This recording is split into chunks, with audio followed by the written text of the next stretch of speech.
Hello friends, bye academy में आप सभी का स्वागत है। आशा करता हूं आप लोग अच्छे होंगे, अपनी पढ़ाई और सेहत का ध्यान काफी अच्छे से रख रहे होंगे। मेरा नाम योगेंद्र है और मैं यहां आपको मॉक पेपर 3 जो मैंने लिया था उसका एनालिसिस करा रहा हूं। 40 क्वेश्चन हमारे हो चुके हैं, तो आज हम 41 क्वेश्चन नंबर से 60 क्वेश्चन नंबर तक देखेंगे। तो ज्योग्राफी के कुछ क्वेश्चंस हैं जो कवर करेंगे, उसके साथ साथ पॉलिटी के करेंगे। आशा करता हूं पॉलिटी के तो सारे क्वेश्चंस आपके सही ही होंगे। वीडियो देख ली होंगी आपने मेरी, तो उससे ही काम बन गया होगा। तो देखते हैं एक एक करके क्वेश्चन। पहला क्वेश्चन है, निम्नलिखित स्रोतों पर जलीय चक्र के जुड़े क्रम, मतलब पहले क्रम से अंतिम क्रम में व्यवस्थित कीजिए। जो भी क्रम है उन्हें पहले क्रम से अंतिम क्रम तक हमें व्यवस्थित करना है। और क्या है, ये हाइड्रोलॉजिकल साइकिल के बारे में पूछा गया है। तो हाइड्रोलॉजिकल साइकिल क्या होती है? हाइड्रोलॉजिकल साइकिल होती है जल का बाष्पन होना और पुनः पृथ्वी पर वापस आना। पहले पृथ्वी पर जल है, उस जल को ऊपर जाना और ऊपर से फिर से वापस पृथ्वी पर आना। तो ये पूरा एक सर्कल होता है, इसे हम जलीय चक्र कहते हैं। और इसमें होता क्या क्या है, तो वो पूछा गया है इसमें कि क्या क्या होता है। शुरुआत करते हैं हम जल से। तो जल कहां मिलेगा आपको? जलमंडल में, मतलब ये एक समुद्र है, ठीक है, समुद्र में जल है। अब इस जल का क्या होगा? सबसे पहले होता है जल का बाष्पीकरण। बाष्पीकरण, तो ये सारी चीजें आपको याद रखनी है। बाष्पीकरण मतलब इवेपोरेशन होता है। इवेपोरेशन होकर ये कहां जाएगा? ऊपर जाएगा और ऊपर जाके बादल बनेंगे। बादल कब बनेंगे? संघनन होगा इसका। संघनन, संघनन मतलब कंडेंसन होगा इसका। अब क्या होगा? बादल बनके फिर जब ये सैचुरेटेड हो जाएंगे तब ये वर्षा करेंगे, ठीक है। तो वर्षा, प्रेसिपिटेशन, वर्षा, वर्षा होगी। और वर्षा होने के बाद धरातल है ये, इस धरातल पर ही वर्षा हो जाएगी और धरातल से ये नीचे आ जाएगा। और धरातल पर क्या मिलता है आपका?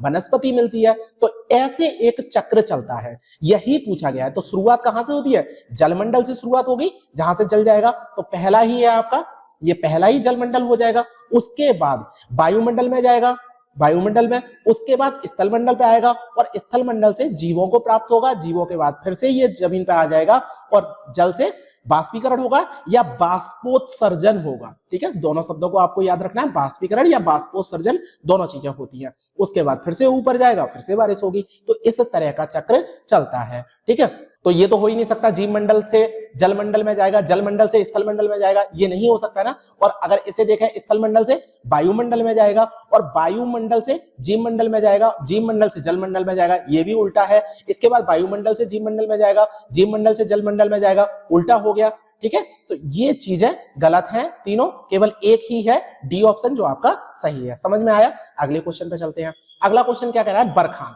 अब बरखान तो आपको पता ही होगा, बरखान क्या है? एक स्थलाकृति है। तो स्थलाकृति वाला चैप्टर आपको बहुत अच्छे तरीके से पढ़ना है। स्थलाकृति के एक ना एक क्वेश्चन आपको देखने को मिल जाता है। ये किस में मिलती है? कौन से क्षेत्र में? पठारी क्षेत्र में मिलती है क्या? तटीय क्षेत्रों में मिलती है? मरुस्थलीय क्षेत्रों में मिलती है या पर्वतीय क्षेत्रों में मिलती है? तो बरखान कब बनते हैं? बरखान एक रेत के टीले होते हैं, ठीक है, रेत का टीला। और रेत का टीला कैसा होगा? अगर मैं इस तरीके से बनाऊं, वैसे तो मेरी आर्ट बिल्कुल ज्यादा अच्छी नहीं है, तो ये एक रेत का टीला होगा। हवा यहां से चल रही होगी और ये क्या बन गए? ये दो श्रृंग जैसे बन गए, ठीक है। तो ये रेत ऐसे करके होगा यहां पर और ये श्रृंग जैसा बन गया। तो ये इस तरीके से हवा बह के जाती है और दो यहां पर श्रृंग बन जाते हैं। ये जो रेत का टीला है, एक तरफ नुकीला और दूसरी तरफ ये ढलान होगी ये पूरी, ठीक है। तो वो क्या कहलाता है? बरखान कहलाता है। और ये बरखान कहां मिलेंगे? रेत कहां मिलेगा आपको? मरुस्थलीय क्षेत्रों में मिलेगा। तो मरुस्थलीय क्षेत्र में आपको ये प्राप्त होते हैं। अगले क्वेश्चन पर चलें। बिल्कुल सिंपल क्वेश्चन है, अरावली को क्या कहा जाता है? अब अरावली रेंज आपको पता होनी चाहिए। अरावली रेंज कहां पर है? अगर मैं भारत का मैप बनाऊं इस तरीके से, ठीक है, ये आपका भारत का मैप है, ठीक है। अब ये थीमेटिक मैप है तो इस तरीके से ही होता है। तो थीमेटिक मैप में अरावली आपको कहां मिलेगा? इस जगह पर मिलेगा। इस जगह पर, ये क्या है? राजस्थान वाला एरिया है, डेजर्ट वाला एरिया, उस जगह पर ही आपको प्राप्त होगा अरावली। मैंने पढ़ा दिया ना, ये तो अरावली आपको देखा होगा जो हमने ज्योग्राफी क्लास ली थी उसमें। अब ये खनिजों का संग्राहक है, बिल्कुल सही बात है, खनिजों का संग्राहक है। मैंने पहले जब पढ़ाया था तब मैंने आपको क्या क्या बताया था? यहां पर हर तरीके का खनिज आपको प्राप्त होगा। हर तरीके का खनिज मतलब कि तांबा है, सीसा है, जस्ता है, अब्रक है और चूना पत्थर तो विशेष रूप से यहां पर प्राप्त होता है। तो ये क्या है? खनिजों का संग्राहक है, बहुत ज्यादा खनिज प्राप्ति यहां पर होती है। उसके बाद राजस्थान का जल विभाजक है। अब ये एक क्वेश्चन आ गया जल विभाजक का। तो मैंने एक जल विभाजक का क्वेश्चन बताया था आपको और मैंने बताया था कि इस तरीके से भारत का जल विभाजक बना हुआ है। ये भारत का जल विभाजक है, ठीक है। ये क्या है, पश्चिमी घाट है, फिर उसके बाद सतपुड़ा और अरावली, आपको पता है यहां पर ये बना रहा है ना, ठीक है। तो ये जल विभाजक है भारत का, और ये वाला जो एरिया है यहां पर ये जल विभाजक का ही काम करता है। जल विभाजक क्या होता है? जल विभाजक ऐसा ऊंचा क्षेत्र जो नदियों के जल की दिशा को तय करता है। मतलब ये एक ऊंचा क्षेत्र है, तो नदियां यहां से एक तो इधर की तरफ बह रही होंगी, इधर की तरफ बह रही होंगी, इधर बह रही होंगी, इधर बह रही होंगी। मतलब ये ऊंचा क्षेत्र है, इस ऊंचे क्षेत्र से इधर और इधर बह रही होंगी नदियां, और ये एक दिशा को तय कर देता है। तो ये भी एक जल विभाजक है। नदियां आपको कैसे मिलेंगी? इधर मिलेंगी और इधर मिलेंगी। लूनी नदी आपको पता ही है किधर की तरफ है, और इसी तरीके से अगर चंबल नदी की बात की जाए तो चंबल नदी किधर की तरफ है? इधर की तरफ आपको मिलेगी चंबल नदी, ठीक है। लूनी नदी इधर की तरफ मिलेगी। तो ये जल विभाजक की तरह काम करता है। तो दोनों ही आपके सही हैं, मतलब कि ये वाला ऑप्शन आपका सही हो जाएगा। बहुत अच्छी तरीके से मैं पढ़ा चुका हूं, इसलिए थोड़ा सा स्किप करा। जो चीज पढ़ा चुका हूं वो तो डबल पढ़ाने की कोई मतलब नहीं है, ठीक है। अगले क्वेश्चन पे आते हैं। भारत में प्रवाल भित्ति कोरल रीफ के बारे में बात की जा रही है। सर्वाधिक क्षेत्र निम्नलिखित में से किस राज्य या संग्रहित क्षेत्र में है? गुजरात, तमिलनाडु, अंडमान निकोबार द्वीप समूह या लक्षद्वीप। अब आपको सबसे पहले तो पता होना चाहिए प्रवाल क्या है, कोरल रीफ, ये चीज कॉन्सेप्चुअल है, ये पता होना चाहिए। इसके बाद भारत में कोरल रीफ कहां कहां पाए जाते हैं? तटीय क्षेत्रों में पाए जाते हैं कोरल रीफ, और कहां पाए जाते हैं? और द्वीप समूह पर पाए जाते हैं। तो अगर मैं यहां पर ऐसे एक मैप बना दूं, यहां ये अंडमान बना दूं, ठीक है, ये अंडमान है आपका, ये लक्षद्वीप है, और यहां पर क्या है, ये आपका श्रीलंका बन गया, ठीक है। इस तरीके से अगर देखा तो यहां पर क्या है, ये सुंदरबन डेल्टा है। अब मैं यहां पर लिखूं परसेंटेज, तो आप क्या समझ पाएंगे कैसे आपको याद रखना है, ये चीज मैं बता दे रहा हूं, ठीक है। कोरल रीफ के बारे में हो रहा है, तो यहां पर आप याद रखिए 1000 किलोमीटर स्क्वायर। इसके बाद यहां से अगर आप आगे बढ़ेंगे तो इस जगह पर मिलेगा आपको 900 किलोमीटर स्क्वायर, ठीक है। इसके बाद और आगे बढ़ेंगे तो आपको कच्छ की खाड़ी में, इस जगह पर, यहां पर कच्छ की खाड़ी है, गुजरात वाला एरिया, तो यहां पर क्या मिलेगा आपको? यहां मिलेगा 300 किलोमीटर स्क्वायर। और यहां मन्नार की खाड़ी में आपको कितना मिलेगा? यहां पर आपको 90 माइनस मिलेगा, 90 प्लस मिलेगा, 90 किलोमीटर स्क्वायर, ठीक है। इतना आपको मिलेगा। तो अब आपको पता है किस किस जगह पर क्या क्या मिल रहा है। तो सबसे ज्यादा कहां मिलेगा आपको? अंडमान निकोबार द्वीप समूह पर मिलेगा, ठीक है। बाकी का पाक जलडमरू मध्य में भी मिलता है आपको, यही मन्नार की खाड़ी के पास भी आपको मिलेंगे, कोरल रीफ मिल जाएंगे। अब एक चीज और आपको याद रखनी है कि भारत में जो कोरल रीफ है वो कितने प्रकार के हैं? तो 3 प्रकार के कोरल रीफ आपको देखने को मिलेंगे, ठीक है। पहला तो आपको याद रखना है फ्रिजिंग, फ्रिजिंग, फ्रिजिंग। दूसरा आपको याद रखना है बेरियर, बेरियर। तीसरा आपको याद रखना है एटॉल, ठीक है। ये 3 प्रकार के आपको कोरल रीफ देखने को मिलेंगे। ओके, अगले क्वेश्चन पे चलते हैं। अगला क्वेश्चन क्या कह रहा है आपका?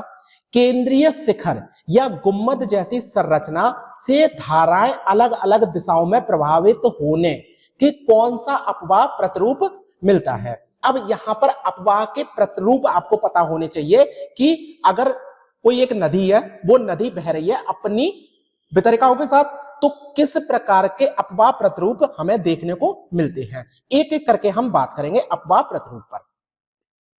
तो नदियों के अगर अपवाह प्रतिरूप की बात करें तो ये कुछ कारकों पर निर्भर करती है, जैसे भू आकृतिक प्रकृति पर निर्भर करेंगे, ठीक है, ढाल की प्रवणता पर निर्भर करेंगे, कितना समय हो गया है नदी को बहते हुए उस पर भी निर्भर करेंगे, स्थलाकृति पर करेंगे, जल की मात्रा कितनी है इस पर भी निर्भर करती है, और बहाव में का कितना समय है, मतलब नदी बह रही है तो क्या है कि उस नदी के उस स्थान पर बहते हुए कितना समय हो गया, इस पर भी निर्भर करती है। तो ये कुछ प्रभाव होते हैं, किसके प्रभाव पड़ेंगे, तो ये सारी चीजें होती हैं। अब बात करते हैं पादपाकार प्रतिरूप का, ठीक है। डेंड्रेटिक पैटर्न क्या होता है? यदि नदी की जलधारा है, नदी की एक जलधारा है और वो स्थलीय मतलब वहां के स्थानीय ढाल को फॉलो कर रही है, स्थानीय ढाल को फॉलो कर रही है, और उसके अनुसार ही अगर बहती जाती है, और उसकी सहायक नदियां हैं वो भी स्थानीय ढाल को फॉलो करें, मतलब इस तरीके से बहना शुरू कर दें, तो ये क्या है? ये एक वृक्ष का आकार बन जाएगा, मतलब सहायक नदियों की भी सहायक नदियां ये बन जाएंगी, तो ये वृक्ष का आकार ले लेता है, उसे ही हम डेंड्रेटिक पैटर्न कहते हैं, पादप प्रतिरूप कहते हैं, ठीक है। उसके बाद क्या आता है, एक जालीनुमा प्रतिरूप भी होता है। जालीनुमा प्रतिरूप वो होता है जो समांतर नदियां बहेंगी तब जालीनुमा प्रतिरूप बनाएंगी। जो नदियां हैं वो समांतर बहें तो जालीनुमा प्रतिरूप बनेंगी। और आयताकार प्रवाह क्या होता है, आयताकार प्रवाह भी जालीनुमा का ही होता है। ये समकोण पर बहती है, जैसे एक नदी है और ये इसकी सहायक नदी है, वो समकोण पर आके मिलेगी। ठीक है, अब समकोण का मतलब 90 डिग्री ही नहीं होता है। ठीक है, ये और याद रखना, जैसे नदी इस तरीके से बह रही है, ठीक है, इस तरीके से बह रही है तो इसे भी समकोण ही कहेंगे, इतना वो मत करिए। ठीक है, आयताकार इसे प्रतिरूप कहा जाता है। इसके बाद अगर हम बात करें अरीय प्रवाह की, अरीय प्रवाह क्या होता है, रेडियल प्रवाह। ठीक है, तो रेडियल में क्या होगा, रेडियल में कोई भी एक केंद्र मान के चलिए। ठीक है, ये एक केंद्र है, इस केंद्र से इस तरीके से बह रही हैं नदियां, इस तरीके से नदियां बह रही हैं, बाहर की तरफ जा रही हैं। तो अगर इस तरीके से एक बनेगा अपकेंद्रीय, मतलब बाहर की ओर बहना, बाहर की ओर बहा, जब बहाव इस तरीके का होता है तो उसे क्या कहा जाता है, उसे कहा जाता है अपकेंद्रीय प्रतिरूप या रेडियल पैटर्न। इसके अलावा भी कुछ पैटर्न होते हैं, जैसे बलियाकार अब्बा आपको मिलेगा, और उसके साथ साथ अभिकेंद्रीय प्रभाव मिलेगा। अभिकेंद्रीय क्या होता है, जैसे अंदर की तरफ आना, ये भी प्रभाव आपको मिलेगा। गुंबदाकार आकृति वाला भी मिलेगा। ठीक है, तो ये कुछ अपवाह के प्रतिरूप हैं। 7-8 प्रकार के प्रतिरूप होते हैं। तो यहीं पर बात की जा रही है कि एक गुंबद जैसी संरचना होगी और जल धाराएं अलग अलग दिशाओं में प्रभावित होती हैं। तो ये क्या है, ये गुंबद की संरचना हो गई, ये ऊपर एक केंद्र हो गया और केंद्र से इधर की तरफ नीचे की तरफ बह रही हैं। ठीक है, अब 3D में तो मैप नहीं बन सकता, ऐसे करके मान के चलिए आप 3D में बना दूं, इस तरीके से ये बन गया और यहां से नदी यहां बह रही है, इस ऐसे बह रही है, ऐसे बह रही है, ऐसे बह रही है, समझ में आ रहा है ना। तो ये 3D मैप बन गया। तो इसी की ही बात कर रहा है, अपकेंद्रीय प्रतिरूप की ही बात कर रहा है, रेडियल पैटर्न की बात कर रहा है। अब यहां पर क्या मैं एक चीज और आपको समझाऊं, जो एक क्वेश्चन था, अगर आप 140वां क्वेश्चन अगर आप देखें पिछली वीडियो का, तो उसमें एक क्वेश्चन था। ठीक है, और वो धाराओं के ऊपर ही था, तो उसको और मैं थोड़ा सा समझा देता हूं। ठीक है, अपवाह तंत्र की अगर बात करें, अपवाह तंत्र की, अपवाह तंत्र की अगर हम बात करें तो अपवाह तंत्र कितने प्रकार के होते हैं। कुछ नदियां होती हैं, जैसे पहला मैं बात करूं अनुवर्ती नदी। ठीक है, इसमें भी दो तरीके का होगा, एक तो क्रमवर्ती होगा और दूसरा अक्रमवर्ती होगा। ठीक है, सीक्वेंस ड्रेनेज सिस्टम और इनसीक्वेंस ड्रेनेज सिस्टम। ठीक है, तो यहां पर हम सीक्वेंस ड्रेनेज सिस्टम की बात कर रहे हैं, क्रमवर्ती अपवाह की बात कर रहे हैं। इसमें हमारी नदियां आती हैं अनुवर्ती नदियां, अनुवर्ती नदियां। अनुवर्ती नदियां किस तरीके की होंगी, अनुवर्ती नदियों का मतलब हो गया कॉन्सिक्वेंट रिवर। ठीक है, तो कॉन्सिक्वेंट रिवर वो वाली नदियां होंगी जो सामान्य ढाल की दिशा में बहती हैं।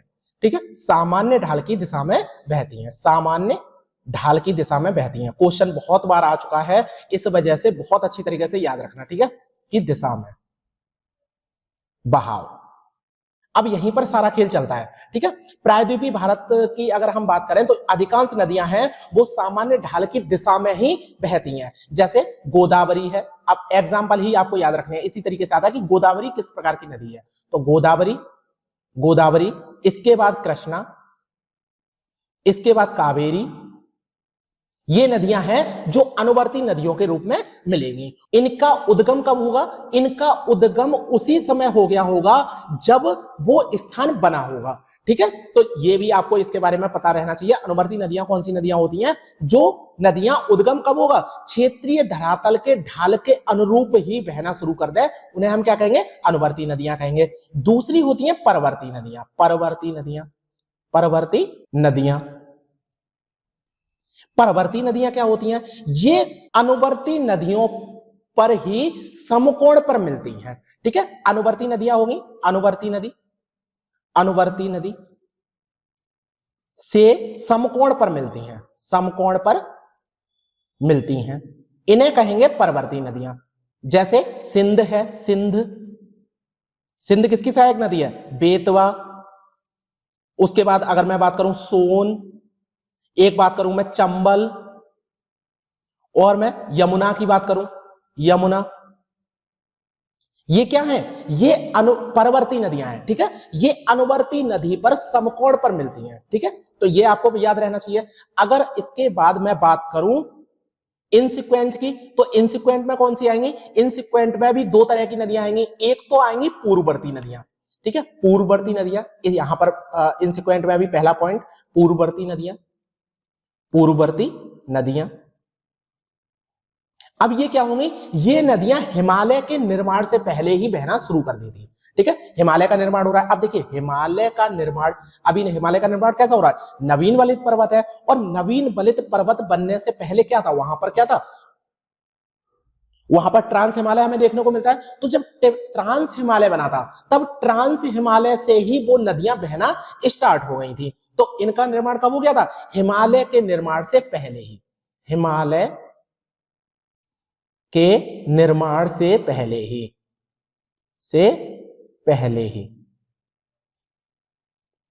बहना स्टार्ट कर दी थी। ठीक है, और इसमें कौन कौन सी आएंगी, सिंधु नदी आएगी। अब सिंधु, अब आप देखिए ट्रांस हिमालय से कौन सी नदी उद्गम हो रहा है, वो सब नदियां आपको यहीं पर देखने को मिलेंगी। सिंधु नदी है, ब्रह्मपुत्र नदी है, ब्रह्मपुत्र वो भी यहीं से मिलेगी। इसके बाद अगर सतलुज की बात करें, सतलुज, तो ये नदियां कहां हैं, ये नदियां आपको हिमालय में ट्रांस हिमालय से बहती हुई दिखाई देंगी। ठीक है, इसके बाद एक और नदी होती है इसमें ही इन सीक्वेंस में, वो होती है आपकी पूर्वारोपित नदी। ठीक है, पूर्वारोपित नदी, ये कौन कौन सी नदियां होती हैं, ये नदियां स्थलखंड के ढाल का अनुसरण नहीं करती हैं। ठीक है, उन्हें कहते हैं पूर्वारोपित नदी। ये क्या करेंगी, ढाल का अनुसरण नहीं करेंगी, ढाल का, और यही क्वेश्चन आया है, अनुसरण 2 क्वेश्चन आ चुके हैं, नहीं करेंगी। तो अब सब पर ही आ सकता है। ठीक है, 2 क्वेश्चन आ चुके हैं 2 पे, तो ये चारों ही आपको याद रखने हैं, इन पे भी क्वेश्चन आ सकता है। और इसमें कौन कौन से एग्जाम्पल है, सारे एग्जाम्पल आपको याद रखने हैं। स्वर्ण नदी, स्वर्ण रेखा, इसके बाद सोन, चंबल। अब चंबल नदी आपको पहले भी देखने को मिली, लेकिन ये भी ढाल का अनुरूप नहीं करती है। ठीक है, उसके बाद बनास। ये कुछ एग्जाम्पल हैं जो आपको याद रखने हैं। ठीक है, ये नदी क्या होती है, अध्यारोपित नदी, पूर्वारोपित नदी या अध्यारोपित नदी भी इन्हें कहते हैं, अध्यारोपित नदी। ओके, इतना है, ये 4 चीजें थी जो आपको पता होनी चाहिए पूरे अब्बा का। अब मैंने पूरा ड्रेनेज सिस्टम आपको समझा दिया कि ड्रेनेज सिस्टम में कौन कौन से पार्ट होते हैं, क्या क्या चीजें होती हैं। क्वेश्चन बहुत अच्छी तरीके से आ गया, और इसलिए मैंने बता दिया क्योंकि अगर पॉलिटी के हम क्वेश्चन देखें तो उसमें मुझे ज्यादा नहीं बताना है। ओके, इस वजह से मैंने बता दिया। बात करते हैं क्वेश्चन नंबर 46 की। भारतीय प्रायद्वीप की सबसे लंबी नदी कौन सी है, करवा चुका हूं मैं, क्या आप करवाने की जरूरत है, गोदावरी है, पहले ही हम करवा चुके हैं गोदावरी। इसका अगला क्वेश्चन देखते हैं। अब देखिए गोदावरी नदी भारत की दूसरी सबसे बड़ी नदी भी है, ये भी आपको याद रखना है। ठीक है ना, तो भारत की दूसरी सबसे बड़ी नदी गोदावरी है और प्रायद्वीप की सबसे बड़ी नदी है। इसे ही गंगा के नाम से, दक्षिण के गंगा के नाम से जाना जाता है। क्यों गंगा के नाम से जाना जाता है, क्योंकि ये गंगा के बाद दूसरी सबसे बड़ी नदी है, इस वजह से गंगा के, दक्षिण के गंगा के नाम से जाना जाता है। ठीक है, अब आपको यह भी पता होना चाहिए कि दक्षिण में जो नदियां बह रही हैं तो उनका क्रम क्या है। ठीक है, अगर मैं जैसे ऊपर से बात करूं, यहां पर आपको क्या मिलेगी, महानदी मिलेगी, इसके बाद आपको गोदावरी मिलेगी, फिर कृष्णा मिलेगी, फिर कावेरी मिलेगी। एक नदी और है यहां पर, वो कौन सी नदी है, नर्मदा नदी है। तो ये आपको 5 नदियों के नाम पता होने चाहिए, और ये भी पता होना चाहिए अगर सीक्वेंस में पूछा जाए कि कितनी बड़ी नदी है, कौन सी सबसे बड़ी नदी है, अगर इनमें पूछा 5 क्रम में लगाने के लिए आया है तो ये भी आपको पता होना चाहिए। ओके, अगले क्वेश्चन पे चलते हैं। निम्नलिखित में से कौन सी नदी सिंधु की सहायक नदी नहीं है पूछा है। तो क्या है, चेनाब है, ब्यास है, रावी है, सतलुज है। ठीक है, सारी आपको नदियां पता होंगी। इसके बाद गोमती नहीं है, तो गोमती आंसर हो जाएगा सीधे सीधे। क्या इनमें भी कोई किसी का गलत हुआ है क्या, इनमें तो भाई नहीं गलत होना चाहिए, एक भी सिंगल सिंपल क्वेश्चन गलत नहीं होना चाहिए। जो सबका सही हो रहा है वो आपका गलत नहीं होना चाहिए, अगर आपने वो गलत किया तो ब्लंडर है। ठीक है, क्वेश्चन नंबर 48 क्या है, भारतीय मुख्य भूमि में सबसे लंबी तटरेखा निम्नलिखित में से किस राज्य की है। करवा चुका हूं मैं, किसकी है, गुजरात की है। अब आपको तटीय क्षेत्र पता होंगे ना, कौन कौन से राज्य हैं जो तटीय क्षेत्रों पे, मैंने आपको बताया था 9 राज्यों के मैंने नाम बताए थे, वो आपको पता होने चाहिए। ऊपर से बात करें तो गुजरात यहां मिलेगा, फिर उसके बाद महाराष्ट्र मिलेगा, फिर उसके बाद आपको गोवा मिलेगा यहाँ, फिर कर्नाटक मिलेगा, फिर केरल मिलेगा, केरल के बाद इधर तमिलनाडु मिल जाएगा, तमिलनाडु के ऊपर आंध्र प्रदेश मिल जाएगा आपको, आंध्र प्रदेश के ऊपर उड़ीसा मिल जाएगा, और उड़ीसा के बाद पश्चिमी बंगाल आपको यहाँ पर मिल जाएगा। तो ये मैंने 9 राज्य आपको बताए थे जो समुद्र तट पर अवस्थित हैं, ये भी आपको सीक्वेंस में पता होने चाहिए। अगले क्वेश्चन पर चलते हैं। 49 क्या कह रहा है, भारत में कौन सी रेखा गुजरती, भारत से कौन सी रेखा गुजरती है, कौन सी गुजरती है भाई, कर्क रेखा गुजरती है। बिल्कुल सिंपल है। अब आपको ये बताओ कि कौन कौन से राज्य हैं जहां से होकर गुजरती है, ये आपको पता होना चाहिए। 8 राज्यों के नाम मैंने बताए थे जहां से आपकी कर्क रेखा होकर गुजरती है, तो आपको सीक्वेंस में याद रखने हैं, ठीक है। पश्चिम से पूरब तक आपको राज्यों के नाम आपको पता होने चाहिए। सबसे पहले आपका क्या मिल रहा था, यहाँ गुजरात मिल रहा था, गुजरात के बाद आपको राजस्थान मिल रहा था, राजस्थान के बाद आपको मध्य प्रदेश मिल रहा था, मध्य प्रदेश के बाद आपको छत्तीसगढ़ मिल रहा था, छत्तीसगढ़ के बाद आपको झारखंड मिल रहा था, झारखंड के बाद आपको मिल रहा था पश्चिमी बंगाल, पश्चिमी बंगाल के बाद आपको मिल रहा था त्रिपुरा, और फिर मिल रहा था मिजोरम। समझ में आया? ये 8 राज्य थे, 8 राज्य से होकर कर्क रेखा गुजरती है। तो ये आपको एक्स्ट्रा इंफॉर्मेशन है जो पता होनी चाहिए, जो मैं करा भी चुका हूं, तो कुछ भी ज्यादा पढ़ाने की जरूरत नहीं है। यहाँ पे क्वेश्चन नंबर 50 क्या कह रहा है, निम्नलिखित भौगोलिक क्षेत्र का कौन सा एक युग्म हमारे देश में अधिकतम जैव विविधता दर्शाता है। अधिकतम जैव विविधता कौन सा जगह दर्शाती है, ये मैंने आपको बताया था। अगर हम बात करें पश्चिमी घाट की, ठीक है, पश्चिमी घाट, ये भी क्वेश्चन आ चुका है। एक पश्चिमी घाट की अगर हम बात करें तो एक तो पश्चिमी घाट है, ठीक है, सबसे ज्यादा जैव विविधता वाला। और यहां पर हम नॉर्थ ईस्ट रीजन की बात करें तो यहां पर पूर्वी हिमालय, ठीक है, पूर्वी हिमालय और पश्चिमी घाट सबसे ज्यादा आपको देखने को मिलेगा। पूर्वी घाट में तो आपका है ही नहीं, तो पूर्वी घाट सीधे सीधे हम काट दें, ठीक है। इसके बाद केरल, केरल में है, केरल पश्चिमी घाट में है, लेकिन पंजाब, पंजाब में आपको नहीं जैव विविधता देखने को मिलेगी। सुंदरबन और कच्छ में आपको देखने को मिलेगी, लेकिन इतनी नहीं है जितनी पश्चिमी घाट में है। तो ये मैंने आपको बताया था, पश्चिमी घाट में मैंने बताया था। और कहां बताया था मैंने आपको बताया था अंडमान निकोबार द्वीप समूह, ये भी आपको बता चुका हूं। तो इससे आपका ए आंसर सही हो जाएगा। आंसर की मैं इसका आंसर गलत हो गया था, तो थोड़ा सा यहां पर करेक्ट कर लीजिए उसे, ठीक है। इसी वजह से मुझे कराना पड़ा है, क्योंकि आंसर की बड़ा गड़बड़ हो जाती है जब मैं इस तरीके से क्वेश्चन करता हूं, तो हो जाता है ए बी लिखने में सब ऊपर नीचे हो जाता है, गड़बड़ हो जाता है सब, ठीक है। अगला 51 क्वेश्चन नंबर, निम्नलिखित में से कौन लोकतंत्र की मूलभूत चुनौती है। तो लोकतंत्र की चुनौतियों के बारे में हम पढ़ चुके हैं। पॉलिटी की आपकी सारी क्लासेस हो चुकी हैं, कुछ क्लासेस को छोड़कर। तो आपका लगभग 90% तो सिलेबस कंप्लीट हो चुका है पॉलिटी का। एक भी क्वेश्चन आपका गलत नहीं होना चाहिए। जितना रह गया है 10% रह गया, वो ज्यादा इतना इंपॉर्टेंट नहीं है, तो इतनी चीजें आपको खुद से भी पता होनी चाहिए। बात करते हैं मूलभूत चुनौती क्या है। क्या महिला सशक्तिकरण है। महिला सशक्तिकरण कहां से आ गया भाई, लोकतंत्र में महिला सशक्तिकरण चुनौती के रूप में तो नहीं दिखाई दे रहा, ठीक है। सरकार को नियंत्रित करने से सेना को दूर रखना। अब ये आपको याद होगा, अगर मैं बताऊं तो पाकिस्तान का एग्जाम्पल आपको पता होगा। पाकिस्तान का एग्जाम्पल याद है ना, वहां पर क्या हो गया था, सेना ने तख्ता पलट कर दिया था और लोकतंत्र को ध्वस्त कर दिया गया था। ये आपको याद है ना, ये एक चुनौती के रूप में हमने देखा था। पाकिस्तान के एग्जांपल लेके पहले ही हमने चैप्टर में देखा था। तो ये कहीं चुनौती हो सकती है, लेकिन आगे भी हम देख सकते हैं।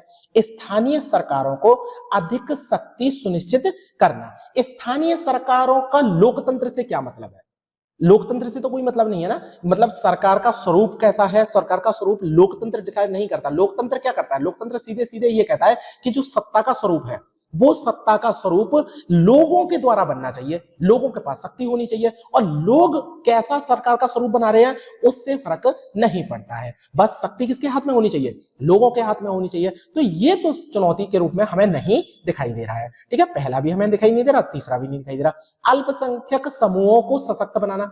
अब अल्पसंख्यक समूह ये एक समाज को सुधार करने के रूप में आप कह सकते हैं, लेकिन लोकतंत्र की चुनौती के रूप में हम नहीं देख सकते। तो ये भी नहीं है, आपका बी ऑप्शन करेक्ट हो जाएगा। समझ में आया किस तरीके से हो गया, आपको करा भी चुका हूं। अगले क्वेश्चन पे, कौन सी पंचायती राज संस्था नहीं है। ग्राम सभा, ग्राम पंचायत, और उसके बाद नगर पालिका, नगर परिषद, ये सारी चीजें क्या है पंचायती राज में, आपने देखा होगा। तो ये है ग्राम, ये नहीं है, ग्राम पंचायत है, नगर पंचायत है, ये नहीं है। तो ये आपका आंसर सही हो जाएगा। समझ में आया, तो ये आपका यहां से सही है, कोई दिक्कत नहीं है। अगले क्वेश्चन पे चलते हैं। अब देखिए ग्राम पंचायत, पंचायती राज का मैं एक क्या करूंगा, एक वीडियो बना दूंगा पूरी आपको, ठीक है, जिसमें आपके जो भी हैं पॉइंट वो भी सब क्लियर कर दूंगा। कुछ चीजें हैं जो, कुछ क्वेश्चंस हैं वो मैं करा दूंगा, ठीक है। अभी तक पंचायती राज मैंने नहीं कराया है, पंचायती राज मैंने कराया है जितना आपका एनसीईआरटी में दिया हुआ है, लेकिन एनसीईआरटी से बाहर का भी मुझे थोड़ा सा कराना है, तो वो मैं करा दूंगा। ओके, अगले क्वेश्चन पे चलते हैं। ये क्या है, ये तो डायरेक्ट आपका मूल अधिकार के ऊपर है, और मूल अधिकार मैंने जिस तरीके से पढ़ाए हैं, मुझे नहीं लगता कि आपका ये क्वेश्चन गलत होना चाहिए था। अगर हम बात करें मानव व्यापार और जबरन श्रम पर प्रतिबंध, कौन सा ये है, कौन सा है, अगर आपको याद हो 23-24, 23-24 कहां पर मिलेंगे आपको? शोषण के खिलाफ अधिकार। तो बी अगर मैं लगा दूं यहां से, बी का फर्स्ट लगा दूं तो कोई दिक्कत नहीं है। इसके बाद अल्पसंख्यक कहां पर मिलेंगे आपको? सीधे सीधे 29-30। तो 29-30 कहां है आपको? सांस्कृतिक और शैक्षणिक अधिकार, मतलब कि सेकंड यहां पर मैं लगा दूं। इसके बाद अस्पृश्यता का अंत, समानता 14 से 18, मतलब आपका यहां पर मैं थर्ड लिख दूं, कोई दिक्कत नहीं है। इसके बाद शिक्षा का अधिकार, अगर फंडामेंटल राइट का अमेंडमेंट करके जोड़ा गया था 21 में, वो आपको कहां मिलेगा? स्वतंत्रता के अधिकार में। तो इस जगह पर मैं फोर्थ लगा दूं। अब आप देख लीजिए, third, first, second, fourth, third यहां पर है, यहां पर भी है, उसके बाद फर्स्ट, ये आपका आंसर सही हो जाएगा। सी ऑप्शन आपका सही हो जाएगा। गलत नहीं होना चाहिए किसी का भी। अगर गलत हो रहा है फिर से वीडियो को रिपीट करिए, सारी वीडियोस देख लीजिए। आपको 2 दिन लगेंगे, 2 से 3 दिन लगेंगे, आप 60 वीडियो आराम से देख लेंगे। मुश्किल से 30 घंटे की वीडियो है भाई, 30 घंटे की भी नहीं है, मुझे नहीं लगता कि 30 घंटे की भी वीडियो है, ठीक है। अगर आप 2 की स्पीड में भी देखेंगे तो 15 घंटे, मतलब 7.5 घंटे एक दिन में देंगे, रिविजन हो जाएगा 2 दिन में, आपका पूरा पॉलिटी खत्म हो जाएगा भाई। तो ये चीज आपको नहीं करनी है। अगले क्वेश्चन पे चलते हैं। 54, बोलीविया के जल युद्ध का मुख्य कारण क्या था? बोलीविया का जल युद्ध क्यों हो रहा था? क्योंकि बोलीविया में जो स्थानीय सरकार थी उसने क्या किया था, जो जल का स्वरूप जल था, उस जल को किसे दे दिया था? प्राइवेट कंपनी को सौंप दिया था। और प्राइवेट कंपनी ने अपने प्रॉफिट के लिए क्या करना शुरू कर दिया? जल के दाम को बहुत ज्यादा बढ़ाना शुरू कर दिया था। इसी वजह से वहां पर विद्रोह हुआ, और विद्रोह करने वाली एक कंपनी थी, उसका नाम आपको कमेंट सेक्शन में बताना है, ठीक है। मैंने बताया था क्वेश्चन आ चुका है, फिर भी मैं आपसे पूछ रहा हूं। ये क्वेश्चन मैं करवा भी चुका हूं, जब मैंने पढ़ाया था तब मैंने पूछा था। तो आपको क्या डालना है? 54। अरे महान व्यक्तियों, मैंने आपसे क्या कहा था? मैंने एक क्वेश्चन आपसे पूछा और मैंने पूछा लेनिन किससे जुड़े हुए थे? आप बस वही क्वेश्चन नंबर डाल के लेनिन डाल रहे हैं। क्या कर रहे हो भाई? आंसर तो बताओ। ये तो मैंने ही लिख दिया था। तो 54 में आपको बताना है कि बोलीविया लिखना है, बोलीविया। इसके बाद आपको डैश करके यहां पर आंसर बताना है कि बोलीविया का जल युद्ध में कौन सी एक संस्था थी जिसने ये काम किया था, ठीक है। तो जल के दाम 4 गुना बढ़ोतरी कर दी थी, ये बिल्कुल सही है। खराब गुणवत्ता वाले जल की आपूर्ति कुछ नहीं है, अनियमित जल आपूर्ति कुछ नहीं है, जल की सीमित खपत कुछ भी नहीं है। जल युद्ध का क्या मतलब है? जल का दाम बहुत ज्यादा बढ़ा दिया था प्राइवेट कंपनी ने। समझ में आया? अगले क्वेश्चन पे चले। डायरेक्ट तो होंगे, कोई दिक्कत ही नहीं है। 55 करवा चुका हूं नेपाल के बारे में, एक स्पेशल वीडियो मैंने बनाई थी और इग्नू का मैं पूरा पढ़ा चुका हूं। नेपाल में जन संघर्ष का नेतृत्व किस पार्टी ने किया था? क्या अब आपको याद भी करना है? 7 पार्टी अलायंस, सीधे 7 पार्टी अलायंस। जब मैंने कहा था कि पार्टी के नाम आपको देखने हैं तो इंग्लिश में ही देखिए, ठीक है। तो 7 पार्टी अलायंस एसपीए का गठन था, मतलब 7 पार्टियों ने मिलकर गठन किया था, और उसने ही क्या किया था? नेतृत्व किया था नेपाल में जनसंघर्ष का। सीधा क्वेश्चन है। अगले क्वेश्चन पे चलते हैं। 56 क्या कह रहा है? सांप्रदायिकता धार्मिक अस्मिता का विशेष प्रकार से राजनीतिकरण है। दूसरा, सांप्रदायिकता एक धार्मिक पहचान को मजबूत बनाने का प्रयास करती है तथा इसे एक स्वाभाविक अस्मिता मानकर प्रस्तुत करती है। अब ये डायरेक्ट, अगर आपको सांप्रदायिकता की परिभाषा भी पता हो तो आपको ये क्वेश्चन करने में दिक्कत नहीं होगी। और ये सीधे मैंने आपको लिखवाई थी सांप्रदायिक की परिभाषा, और वो क्या थी? सांप्रदायिकता एक राजनीतिक विचारधारा है। मैंने क्या बोला था? सांप्रदायिकता क्या है? एक राजनीतिक विचारधारा है जो किसी विशेष धार्मिक या जातीय समुदाय के हितों और पहचान को दूसरों से बेहतर मानती है। यही मैंने बोला था कि ये क्या करती है? दूसरों से बेहतर मानती है, अपनी चीजों को वो बेहतर मानेगी दूसरों से, और इसमें उस समुदाय के प्रभुत्व के आधार पर एक समाज की स्थापना करना चाहती है। अगर जैसे हिंदू धर्म है, हिंदू धर्म को ही आगे बढ़ा दिया जाए और हमारे ही हिंदू धर्म का पूरे राष्ट्र पर क्या होता है? आधिपत्य हो। जैसे मुस्लिम धर्म है, पाकिस्तान या अरब की बात करें तो पूरे पाकिस्तान पर या अरब पर पूरा मुस्लिम धर्म ही का ही आधिपत्य हो। इस तरह की जो हमारी विचारधारा होती है, ये क्या है? ये राजनीतिक विचारधारा है, और ये जो विचारधारा होती है इसे ही हम क्या कहते हैं? सांप्रदायिकता कहते हैं, ठीक है। तो इससे आपका पहला कथन बिल्कुल सीधा दिख रहा है। सांप्रदायिकता धार्मिक अस्मिता का एक विशेष प्रकार का राजनीतिकरण है। बिल्कुल एकदम सही है, रिलीजियस आइडेंटिटी है सांप्रदायिकता। तो इससे ये पहला आपका सही हो गया।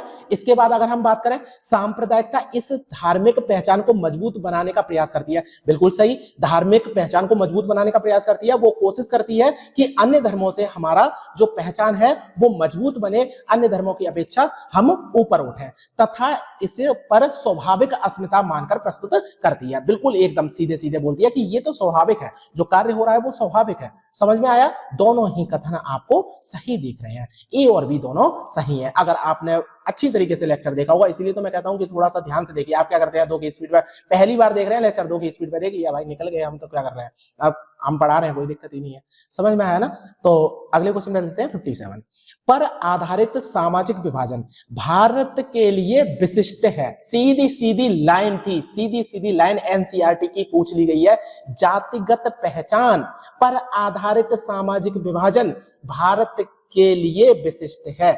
ठीक है, अगर हम बात करें भारत की, तो भारत में कैसी है, जातिगत पहचान है। और जातिगत पहचान क्या होती है, जैसे अगर हिंदू धर्म की बात करें, हमारे यहाँ पर किस तरीके का पहचान है, हिंदू धर्म में एक पहचान है जाति के आधार पर। ठीक है, जाति के आधार पर, उसे हम क्या कहते हैं, जातिगत पहचान। ठीक है, जातिगत पहचान मतलब किसी भी एक ये मान के चलिए कि कोई भी व्यक्ति है, काम काज कर रहा है, तो हमें पता है कि जैसे नाली साफ करनी है, तो हमें पता है अस्पृश्यता वाले कुछ लोग जिन्हें कहा जाता था कि अस्पृश्यता तथाकथित लोग थे, जिन्हें कहा जाता था कि इन्हें अस्पृश्यता का पालन किया जाता था उनके साथ, कि यही लोग हैं जो नाली साफ करेंगे। ठीक है, मोची, जो दर्जी, इस तरीके के काम करने वाले लोग कौन थे, ये क्या है, उन्हें एक पहचान दी जा रही थी, जातिगत पहचान दी जा रही थी। और इसी के आधार पर सामाजिक विभाजन हमें भारत में देखने को मिलता है। समझ में आया? क्यों है इसका आंसर भी, जाति ही क्यों नहीं है इसका आंसर, क्योंकि पहचान के बारे में बात कर रहे हैं, हमें सामाजिक विभाजन के बारे में बात करनी है। सामाजिक विभाजन किससे हो रहा है, जातिगत पहचान से हो रहा है। अंतर विवाह की अगर हम बात करें, तो इसमें भी हमने देखा था कि जातिगत पहचान बहुत ज्यादा अपना प्रभाव स्थापित करती है। समझ में आ रहा है ना? तो इस तरह की चीजें हैं, जातिगत पहचान हमारे भारत में क्या करती है, सामाजिक अंतर लाने का हमेशा प्रयास करती रहती है। क्वेश्चन नंबर 58, लोकतांत्रिक सरकार का सबसे मूल परिणाम क्या है। लोकतंत्र के परिणाम हम पढ़ चुके हैं। लोकतंत्र के परिणाम में क्या है, एक तो महत्वपूर्ण निर्णय लेना या शक्तिशाली दमनकारी शासन स्थापित करना, नागरिकों के प्रति जवाबदेही, या इनमें से कोई नहीं। तो लोकतांत्रिक सरकार क्या करती है, हमने एकदम शुरुआत में मैंने बताया था, सबसे लास्ट ही शायद क्लास होगी जिसमें मैंने बताया था कि जो लोकतंत्र है, लोकतंत्र कोई एक जादू की छड़ी नहीं है। वो क्या नहीं कर सकती है, वो आपकी सारी कमियों को दूर नहीं कर सकती है, वो गरीबी को खत्म नहीं कर सकती है, वो समाज को सुधार नहीं सकती है, समानता लाने की कोशिश करती है लेकिन समानता एक साथ नहीं ला सकती है। ये क्या है, लोकतंत्र कोई जादू की छड़ी नहीं है। लोकतंत्र केवल एक सरकार का प्रतिरूप मात्र है, और उस सरकार के प्रतिरूप में क्या होता है, जो शक्ति है वो लोगों के हाथ में है, मतलब नागरिकों के प्रति जवाबदेह है। वो कोई भी काम करेगी वो नागरिकों के प्रति जवाबदेह होगी। अगर उसने गलत काम किया तो नागरिकों के हाथ में शक्ति होगी, उसे गलत साबित कर सकती है। तो क्या है, उसे निर्णय, लोगों को निर्णय लेने की शक्ति दी जाती है। अब वो निर्णय सही हो गलत हो इसका कोई भी महत्व नहीं रह जाता है, बस निर्णय किसके द्वारा लिया जा रहा है, नागरिकों के द्वारा निर्णय लिया जा रहा है। यही है हमारा लोकतंत्र। तो सीधे सीधे है, महत्वपूर्ण निर्णय लेना तो कुछ नहीं हो सकता, और ये तो बिल्कुल ही गलत कर दो भाई, ये तो कुछ भी नहीं है। ठीक है, इनमें से कोई भी नहीं, पहला आपका, तीसरा आपका आंसर सही है, नागरिकों के प्रति जवाबदेह होती है। क्वेश्चन नंबर 59 की अगर हम बात करें, निम्नलिखित में से कौन सी लोकतंत्र की विशेषता नहीं है। अब लोकतंत्र की विशेषताओं के बारे में भी आपको पता होना चाहिए। 5-6 विशेषताएं मैंने बताई थी, 5 बताई थी या 6 बताई थी। चुनाव होने ही चाहिए। चुनाव किस तरीके के होने चाहिए थे, स्वतंत्र और निष्पक्ष चुनाव के बारे में हमने बात की थी।